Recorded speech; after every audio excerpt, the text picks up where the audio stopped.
Ja, herzlich willkommen nochmal zu einem kleinen Video zum Ford Nugget. Wir haben ihn jetzt hier als tolles Modell stehen, in einer schicken Farbe, die es wahrscheinlich so niemals geben wird. Das ist wahrscheinlich von Auszubildenden gebaut worden, würde ich mal schätzen. Und man kann hier so ein bisschen das Interieur sehen, allerdings in einer etwas anderen Ausführung als so, wie wir ihn letztendlich auf der Messe sehen. Aber das sieht schon ziemlich witzig aus. Hier ist die L-Küche. Ist halt ein Modell zum Rumspielen. Was hier aber ganz interessant ist an dieser Position oder an dieser Station hier, sage ich mal, ist, dass wir hier uns mal genau nochmal das Bedienpanel angucken können, was im neuen Nugget jetzt verbaut ist. Das ist also nicht mehr das Bedienpanel vom alten Hersteller aus dem vorherigen Modell, was ja leider sehr viele Probleme gemacht hat, sondern es ist ein komplett neuer Hersteller, beziehungsweise ein Hersteller aus England, der da sehr stark mit Ford zusammenarbeitet. Und wir können uns hier mal am Modell anschauen, was dieses Bedienpanel denn alles so leistet. Ja, das Bedienpanel kann man ausschalten, sodass es also in der Nacht auch nicht stört. Und wenn man das dann einmal mit dem Finger antippt, dann wird es aktiviert. Und hier haben wir also eine relativ kompakte Übersicht im sogenannten Homescreen. Wir können also gleich erkennen, welche Temperatur die Heizung eingestellt ist. 20 Grad in dem Sinne. Wir können hier den Frischwasserstand ablesen, wir können den Grauwasserstand ablesen, wir können den Warmwasserboiler ein- oder ausschalten. Wir haben die Übersicht, wie viel Batteriekapazität wir haben. Und hier können wir nochmal die einzelnen Lichtfunktionen der jeweiligen Positionen ein- und ausschalten. Das ist natürlich hier im Modell, doch im Modell tatsächlich funktioniert es. Man kann hier auch, guck an, das funktioniert sogar hier. Das ist ja cool. Sehr schön. Das ist also praktisch so der Homescreen, der Schnellbildschirm, wenn man so möchte. Auf der linken Leiste haben wir dann die Möglichkeit, einmal oben die Uhrzeit abzulesen. Wir haben hier einen Button für den Homescreen, wo wir immer zurückkommen. Die 4 kleinen Rechtecke hier, dabei kommen wir in das Menü sozusagen. Hier können wir die Lichter, die Heizung, die Kühlbox, den Neigungsmesser und auch die Batterieleistung nochmal abfragen. Wir gehen einfach mal durch. Hier haben wir jetzt die Möglichkeit, alles nochmal im Detail einzustellen. Wir können hier blättern. Und das Schöne ist hier, wir können hier die Lichtfarbe einstellen. Wir können die Helligkeit einstellen der einzelnen Lichter. Wir können hier auswählen, was für verschiedene Farben wir haben möchten. Wir können hier wirklich aus dem RGB-Farbbereich auf jeden Fall ziemlich gut auswählen. Jeder Bereich ist auch einzeln steuerbar. Das heißt, also das Licht an der Sitzbank kann anders sein als in der Küche oder am Küchenboden. Alles individuell einstellbar, jede Helligkeit. Hier kann man die Farben hin und her drehen. Müssen wir mal schauen, ob das hier auch funktioniert. Ja. Also man kann auf jeden Fall drehen. Ich kann jetzt nicht im Fahrzeug hier in dem Modell erkennen, dass hier irgendwo die Farben verändert werden. Aber wir haben es ja gestern schon im Auto gesehen, dass es also auf jeden Fall möglich ist. Und wir können jederzeit von der Farbeinstellung wieder zurück auf die Weißeinstellung, indem wir hier unten auf den weißen Punkt klicken. Und wie gesagt, die Helligkeit können wir hier auch jederzeit einstellen. Dann können wir im nächsten Tab dann die Heizungseinstellungen vornehmen. Hier haben wir die Möglichkeit, die Heizung zu programmieren. Das ging auch im ganz alten Nugget so mit dem ganz alten Bedienpanel. War natürlich da deutlich komplizierter als jetzt hier in dem Sinne. Ich vermute mal, wir können hier 3 verschiedene Start- und Endzeiten einstellen mit verschiedenen Temperaturen für die einzelnen Wochentage, Montag bis Sonntag.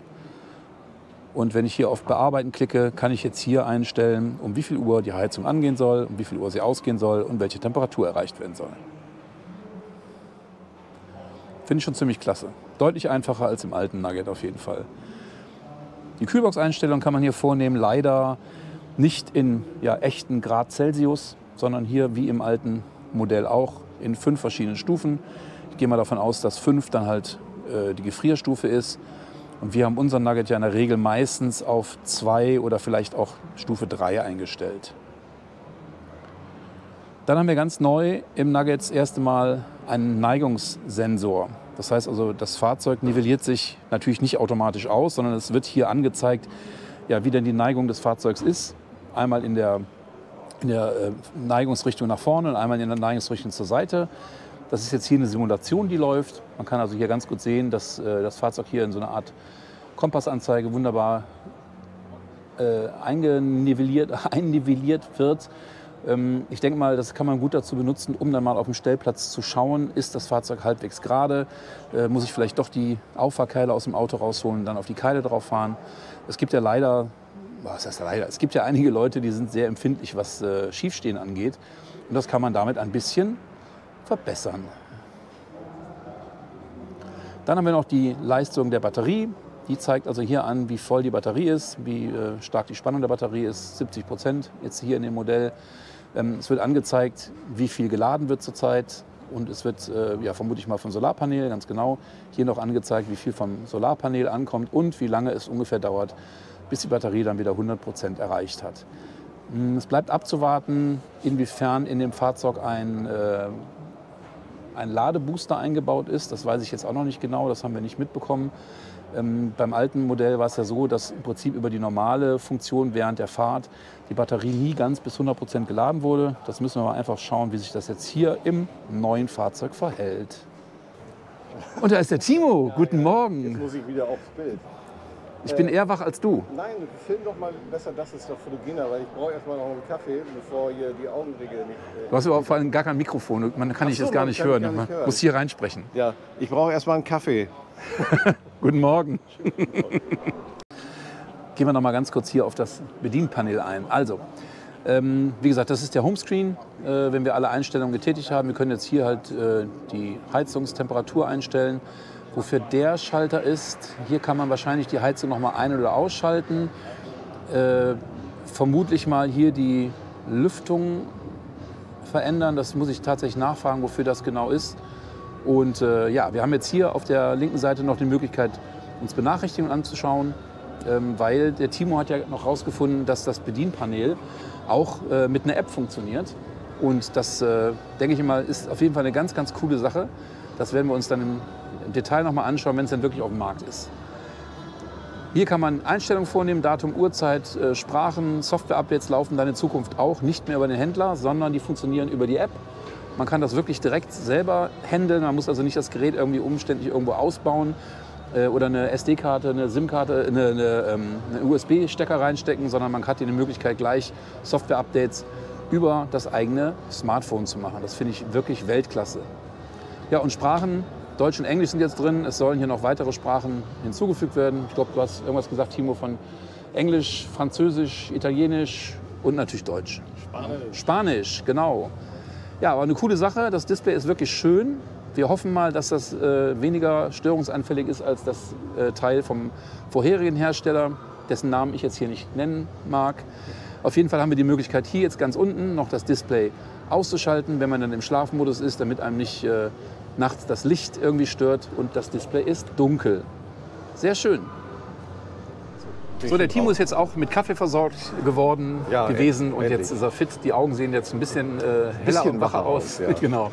Jetzt haben wir noch eine Sache gestern festgestellt, die wir noch mal ausprobieren wollten. Wir hatten ja gestern das kurz mit der Rotweinflasche angesprochen. Genau, eine Sache.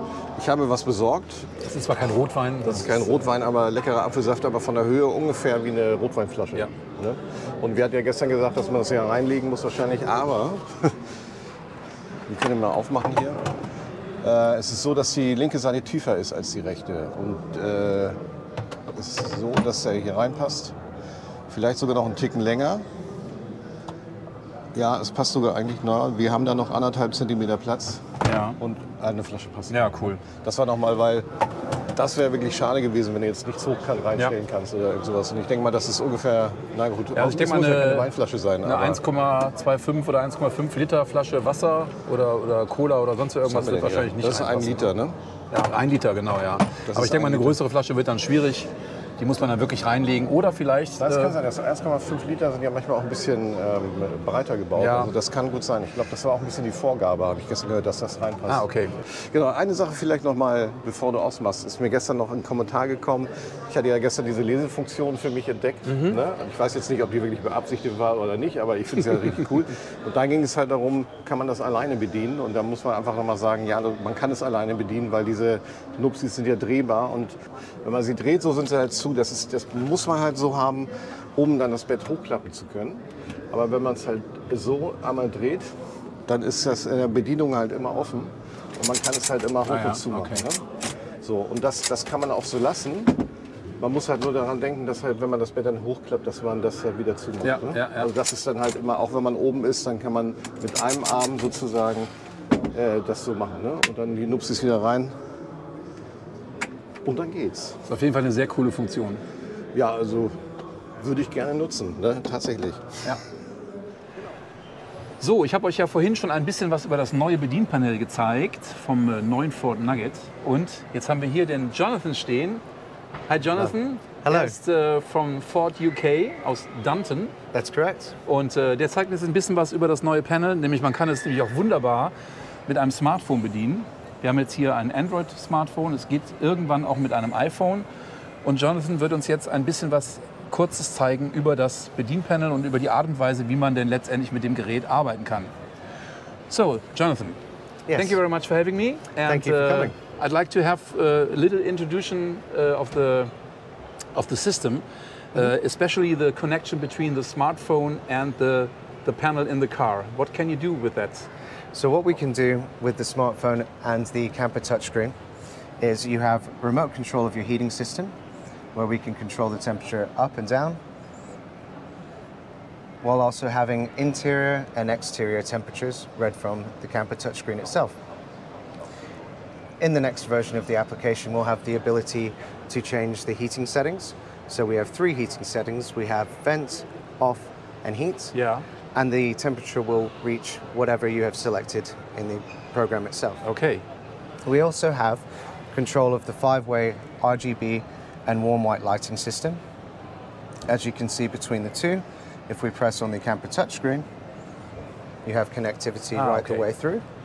And similarly, if we control here, we have the same kind of connectivity. Okay. The connection between the smartphone and the panel is via Bluetooth? That's correct. Bluetooth low energy, It's LED, a Bluetooth low energy connection. Yeah. And with that, we achieve around 40 meters plus or minus a few range for connection. Okay, so you can sit outside the camper van Very much at the river maybe, and you can set up the heating or the You can set your climate. heating. Maybe it's possible to have a climate control via the CI bus. So what we do have is a heating schedule within the system, Yeah. and that, if activated and toggled on, will actually control by itself the temperature within the system. Okay. However, you can select and change that from the phone, so you could decide to turn it off or on. But with the ability to be able to see the thermistor readings and determine your exterior and interior temperature, you can preset the vehicle. Say if you know it's a bit chilly outside, you're camping, and you would like your camper van to be warm. So we have the possibility to change the lights. We have the possibility to change the heating, and That's correct. the water system. We have the fresh water and grey water. You can control it via. So the water system in future will have fresh and grey water monitoring. Yeah. However, that system is all programmatically controlled. What I mean by that is that if you run out of fresh water, it will cut the water pump and the water heater to save any damage to the vehicle system. Okay. It will also remind you that in order to engage those, you need to top up to a minimum of 25% so that we can re-engage. Very cool. You have a few other further bits of functionality between the mobile phone and the camper touchscreen, one of which is the inclinometer. And this is a guided system to help you level your vehicle. So your wife can stand outside the car and check the leveling with the That's smartphone. correct. So and if you we can, can- and I can sit in my car and drive the car in the correct position. That's correct. Yeah, have, she can advise you to help yeah. level the system. That's it. And so we just go to the next panel, and you can see there that you have your pitch and your for the control on your vehicle. That's really nice. Never seen it before in a camper van like the size of a Nugget. That's it. And on top of that, because it becomes pre-mounted and predetermined, it's automatically zeroed. So there's no need for the user to set up or configure anything. Yeah. So we achieve accuracy in that way. You also have the ability via the mobile phone, which is disabled here because it's a show stand, to not only turn your display on and off, as you can see there. To have a black display at night. That's correct. Yeah. Or if you would like to save a little bit of energy, we all like to conserve as much as we have with the vehicle itself. Okay. The extra convenience that we have on this year's model is the ability to turn the power off. And what we mean by turn the power off is the camper touchscreen system not only is the application, the touchscreen itself, the hub that we connect everything into, your water level sensors, your RGBs, and your LIN bus equipment, but also the smart fuse box. Now, the smart fuse box is the powerhouse of the system. It contains your battery guard, it contains split charge features, and it's also distributing the power throughout the entire upfit. So what we get with the ability to turn the power off digitally is now you no longer need to climb in and under to do a physical throw. Okay. So if you want to park up and just go, do the shopping, whatever you need to do, and turn it back into a van, you can simply just digitally switch the power off. That's very good, because in the previous version you have to switch every fuse. You have these small fuses. So we've eliminated that this time. Yeah, okay. So this time around, within the smart fuse box itself, you have smart MOSFETs. And what these do is they're current sensing. And so what will actually happen is if you have some kind of overload or short circuit within the system, they will actually switch that output off, preventing any damage. And then after an ignition cycle, so just key off, key on, it will reconnect. And if the worst case scenario, the device is still connected, it will again stop it before you have anything come through. And it all works via the fuse box. That's correct. That's crazy. And that's all hands-free. That doesn't require anything from yourself. What we do have is a notification system. These notifications will be fed through to the application, as you can see here with the bell icon. If we go to this one for a bit more information, this is a simulated notification as the system isn't presently live. However, if there was a malfunction and you had one of the outputs come down, it could guide you to what the issue may be. What you have to do. That's correct. Instead of having to fault find on the system itself. Very nice, very nice.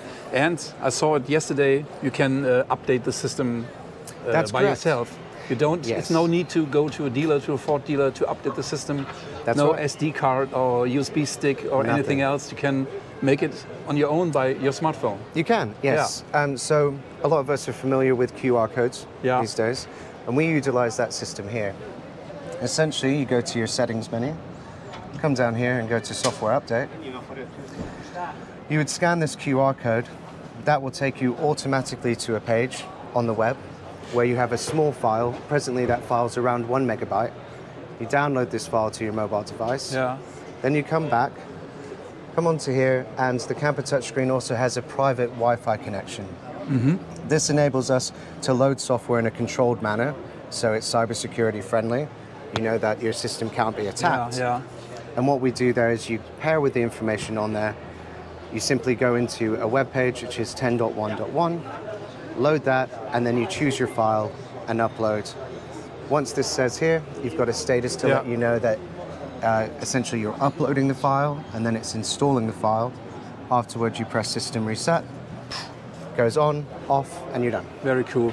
So no physical devices needed, and just a mobile connection, obviously, to the web.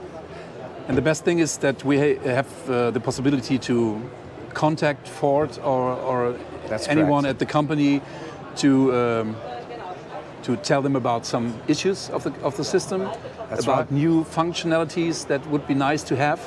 In the future, maybe anything electronical devices became new to the market in a few years. That works via CI bus, and maybe you can have it on the system. Yes. So presently we support 4 different CI bus peripherals. So we support a fuel-fired heater, a fridge, a step-down charger from the web or for the campsite. Sorry. So that's your 230 down to 12-volt step-down system, and also a solar charger. So the idea is that we're on the CIVD network, and with that we're able to expand our LIN compatibility. So as future iterations happen and we expand into more vehicles or more configurations of that system, we can upload that library, and therefore if the compatibility is there, you don't need to buy a new system or new equipment. You can simply update it to get the new features. That's the reason why a profile like the CI bus is developed. That's correct. A few years ago. Yeah, because it's an agreed upon ability to exchange information. And so essentially we can look up a table, we can find out how to control and interact with the device. And with that we're able to increase the expandability of the system. And so there are lots of makes that are included there. You have Webasto, Ebisbrache, Dometic, Thetford. All of these are in. Very nice. So we saw yesterday on the car in real life the lighting systems. And so there are the whole RGB range for the lights in the car. That's right. And if you'd like to see that in a little bit more detail, we have a widget section here that you access via this four-way button. We go to the lighting section, and here you'll see three. I think it was five different sections. And 5. Yeah. That's correct. We also have a four-way capacitive switch that interacts with the system.